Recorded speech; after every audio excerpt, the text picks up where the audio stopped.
have been in the business of educational technologies for the last 25 years. And we basically, I was one of the people who were forming STEM division in the company. And we were collaborating with different government organizations, typically the Ministry of Education, Ministry of Culture, and to initiate different STEM initiatives in the UAE and in the GCC countries. So this is summarize some of the things that I've done during the last 2 years. Thank you, I'll leave it to you. Hi everyone, my name is Sabine Muzaffar and I edit a digital publication that focuses on women empowerment. I'm also the UN Women's Empower Women Global Champion for Women Economic Empowerment. And through my platform, we've also launched a digital internship program for women. So we've got girls from Ghana, from Kenya, from Australia. It's a global program, and I've been in the media and digital media business for more than 2 decades now. Thank you for introducing yourselves. I would like to start with Dr. Fahila. What role do academics play in bridging the gap of gender diversity? Okay, thank you, Jessica, for that. And before I add anything here, I would just like to say that I immensely enjoyed Dr. Cindy Moss's presentation, where she talked about bringing children into these fields and getting them interested from, according to a study of the NSF, from grade 6 onwards. I'll give a perspective from university's point of view, but a little bit also from high school or maybe elementary school point of view.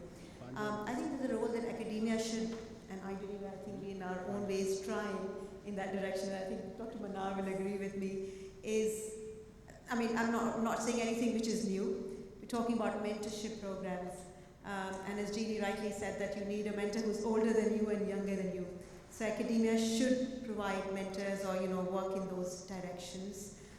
Coaching, so again, related with mentorship is important. From the university's point of view, getting school children involved from a younger age onwards. You don't decide on your careers when you get to high school. So it's elementary school, middle school, that's where they start making up their minds. So getting them involved, engaged, various kind of competitions that we try to hold, try to get school children involved in that. So mentorship, as I said, getting school children involved. Would you like to add anything, Dr. Manar, from the academia perspective? I would say when I talk about academia, I would look to the students, the female students. I would also look to the female faculty members. So we don't have any issue with the number of the female students in the universities. All my classes of computer science, even IT multimedia, the female rate is higher than the male. And even in my software engineering classes that include the computer engineering students, I always end up with having female rate higher than the male.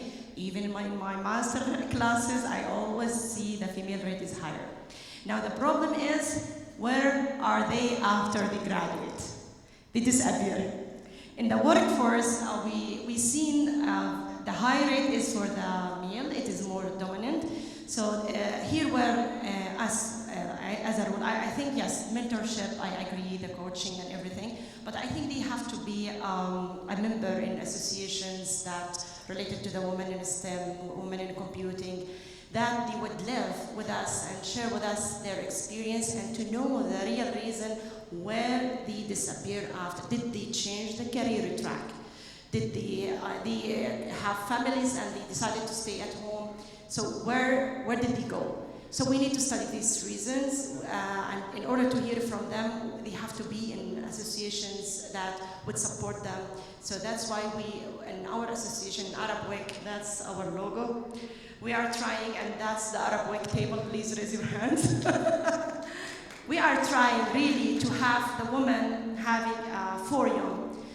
Then we will be able to give them mentorship, coaching, and so on. So I think students, they should be aware from a very little age that they need to be always related to the community, see people like them.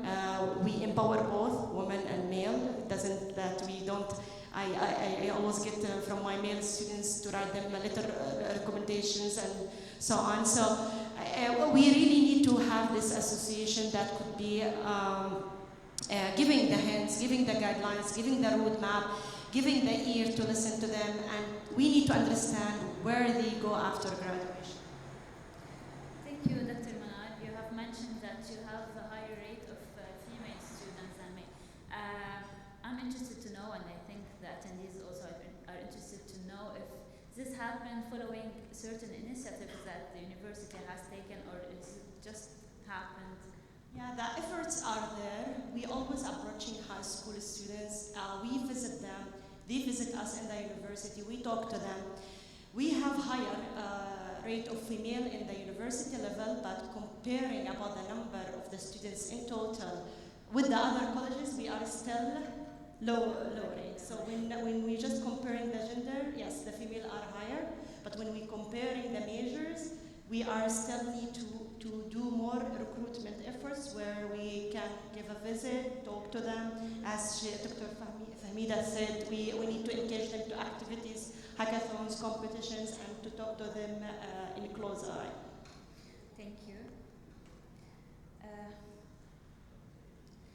Samia, I have a question. You have mentioned the labs of STEM. How many students who attend these labs in STEM actually do pursue a career in STEM? Do you have a certain idea? Do you follow up later with them? So the lab, the good thing about this lab that it wasn't a private sector basically. It's a collaboration between private sector and government sector. And to be honest, at the beginning it wasn't easy to attract teachers, school principals, and convince them about the idea of putting this into their putting as after school activities and so on. Because the teachers have already their own loads. Students, they are already stuffed up with homeworks and different activities. And especially once we speak about Northern Emirates, there are schools there that, although we have very smart students out there, but yet there is no extracurricular activities. So they are not exposed to these types of things, and the parents, whether parents or school members, they are not convinced to invest in these things. So yes, at the beginning we had difficulties, but with the time beings and with the advertisements that have been done, with the openings, with the support, with the collaboration, especially with the other government entities like Al-Qasimi Foundation for Politic Science, for policies, these sort of entities had helped us to have a bigger outreach to those students. In fact, we didn't have to follow up with those students because it happened automatically that once those students get to this experience, then they get back by themselves. They don't want to lose this feeling again. I mean, once they have the feeling of hands-on experience, going through the invention process and blended learning, then they would like to try it once and again. So. Thank you. My question to our last panelist. Dr. Fahmida and Dr. Manal have mentioned the importance of mentorship. Yet, however, we find it very hard to find at least female mentors. And do you think media in general does play a role in not highlighting enough women? And if we Google women in STEM, we're going to find the challenges, the barriers, and how difficult this is.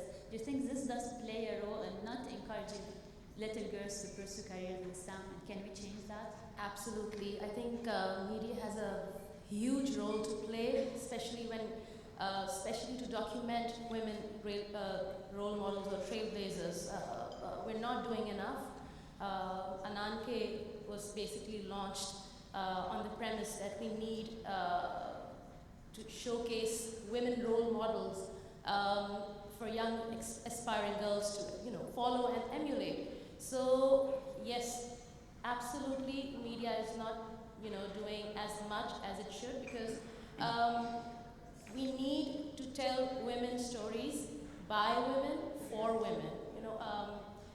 While working for UN Women's Empower Women, we even launched a campaign called Her Story, where we were in collaboration with Wikipedia, because around 13% 80% of stories on the Wikipedia stories are on women.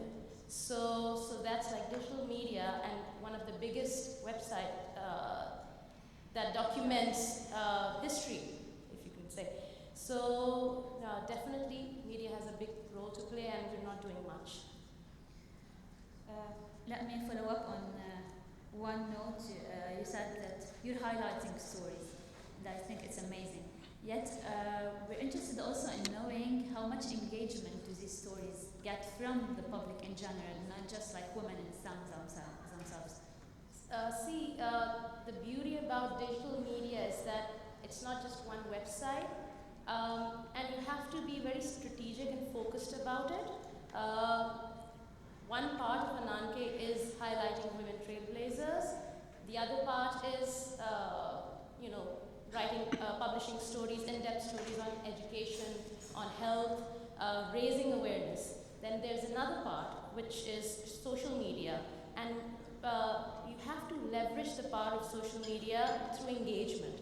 So we do a lot of tweet-a-thons and Twitter chats, Facebook campaigns, encouraging women to talk. And then there's another thing that we're doing through our internship program. We're actually, we have interns from literally all over the place, and because they're working on digital space, they're working, they pace their schoolwork and everything, and they're going out interviewing like amazing women trailblazers in their own communities. From somebody from Kenya, my intern did an interview with this founder of Moving the Goalposts. It's an entity which empowers women through football. So this intern, when she goes there and she talks to these amazing women, she's being mentored as well, and